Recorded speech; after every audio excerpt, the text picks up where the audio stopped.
Sebagai manusia, setiap keputusan yang kita buat seringkali dipengaruhi banyak hal. Mulai dari keyakinan, kondisi lingkungan, latar belakang sosial, hingga tingkat pendidikan. Lalu, apakah ada cara terbaik untuk membuat keputusan yang tepat?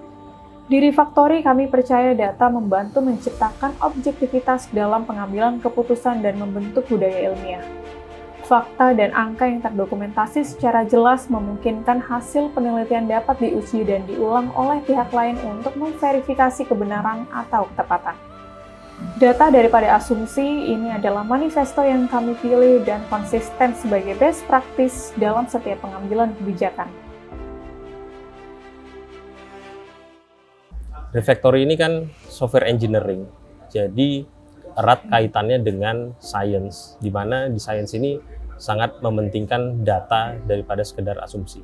Ketika kita menentukan suatu policy, kebijakan, atau teknologi, kita memerlukan data agar policy atau teknologi yang akan diterapkan itu menjadi lebih tepat.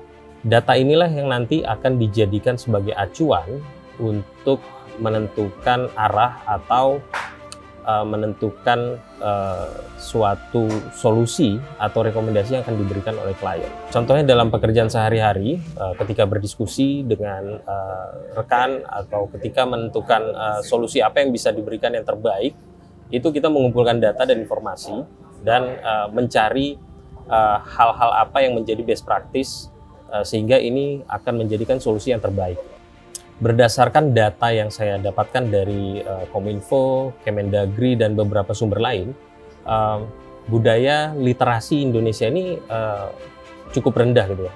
Dari 70 negara yang disurvei, Indonesia menempati urutan ke-62. Di mana ya ini berarti dia ada di top 10 terbawah ya untuk budaya literasi terendah.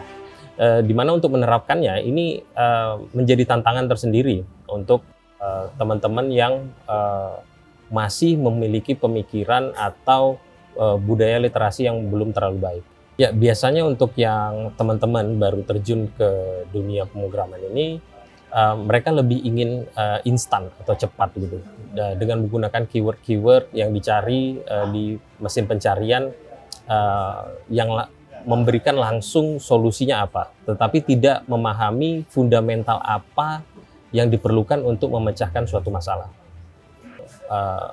Berkaitan misalnya dengan requirement. Jadi ketika kita mendapatkan suatu requirement atau tugas tanpa memiliki data yang lebih banyak misalnya, hanya sekedar asumsi, ini bisa berujung pada pekerjaan yang salah. Pekerjaan yang salah dimaksud di sini bisa jadi menimbulkan bug atau tidak kesesuaian dengan requirement atau juga negative time. Ya, pada dasarnya asumsi ini tidak salah, tetapi asumsi itu perlu diuji, diverifikasi, dan divalidasi agar asumsi tersebut kita bisa mendapatkan kesimpulannya. Ya, banyak hal yang dilakukan di Refactory ini base-nya merupakan pengumpulan data. Misalnya untuk career path ataupun hal yang paling sederhana adalah survei soal makanan. Misalnya kita jadi tahu makanan apa yang disukai dan tidak disukai oleh teman-teman di Refactory. Untuk career path misalnya kita jadi tahu apa yang ingin dicapai oleh seorang engineer dan kita bisa memberikan hal apa untuk mendorong mereka bisa maju mencapai goal mereka tersebut. Saya percaya tiap individu maupun perusahaan yang menggunakan data sebagai basis untuk menentukan policy, kebijakan, atau arah, ini akan menjadi perusahaan yang bisa survive dan juga memiliki value di mata klien.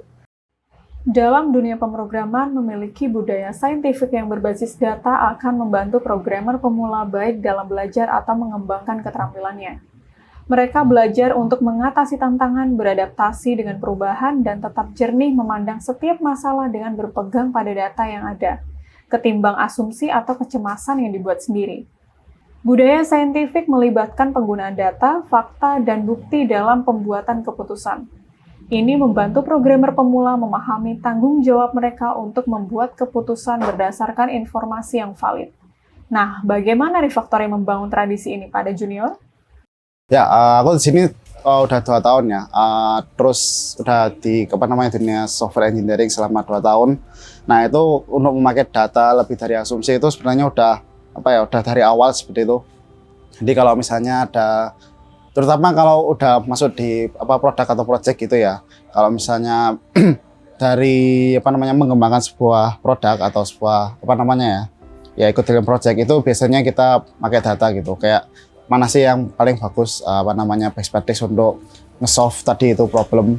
Terus habis itu ketika misalnya ada butuh mengembangkan fitur, apakah dari apa namanya dari usernya itu benar-benar membutuhkan nggak apa namanya fitur ini itu dibutuhkan beneran apa enggak, apakah cuma dibutuhkan sebagian atau cuma dibutuhkan secara atau semua user butuh atau cuma user apa tertentu seperti itu. Nah dengan data-data yang tadi itu pasti kita apa ya lebih bisa mengembangkan fitur lebih maksimal seperti itu. So yang pertama itu pasti riset. Yang pertama misalnya best practice buat apa ya? Kalau misalnya butuh library eksternal gitu ya, misalnya butuh apa ya, teknologi yang nggak umum seperti itu, yang nggak biasa kita pakai itu biasanya pasti nyari data dulu mana yang paling cocok buat fitur ini ketika ada butuh apa namanya teknologi tambahan seperti itu. Mungkin kayak ada anomali di dalam apa namanya aplikasi gitu.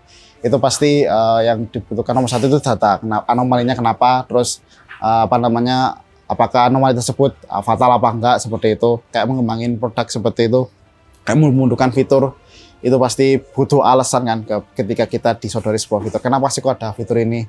Nah, terus apakah itu berdasarkan data atau asumsi aja, itu juga penting sih. Paling sih itu kalau di akhir sih, kayak penyesalan di akhir, kayak sebenarnya kalau di awal biasanya nggak kelihatan gitu kalau misalnya asumsi berdasarkan data gitu ya, kayaknya oh kelihatan oke-oke aja gitu. Tapi ya semakin berjalannya waktu kan kita lihat misalnya fiturnya nggak kepake ternyata. Nah itu kan pasti nyesel juga kan, sudah bikin susah-susah ternyata nggak dipakai. Ternyata kita lagi benerin bug cuma berdasarkan asumsi, ternyata malah munculin bug lain, atau bahkan itu termasuk ke dalam regression, itu juga pasti penyesalannya tinggi ya. Mungkin yang selanjutnya itu kalau misalnya ada apa ya, kayak misalnya dari produknya udah memantapkan sebuah requirement seperti itu ya, terus dari kita itu kayak ngide mau nambahkan apa, ngurangnya apa, tapi kayak apa namanya cuma karena lebih bagus saja gitu, bukan karena misalnya dari datanya kurang bagus atau dari datanya kurang memungkinkan apa enggak seperti itu juga pasti ada impact-nya di situ. Pasti banyak negatif time ya ketika apa ya kita nggak melakukan sesuatu tanpa data ya. Pasti yang pertama muncul bug, itu pasti nambah negatif time lagi. Belum lagi kalau misalnya itu mengembangkan, anggaplah ini mengembangkan sebuah produk atau melanjutkan sebuah project seperti itu pasti bisa nyenggol ke fitur lain atau biasanya sebutannya regression.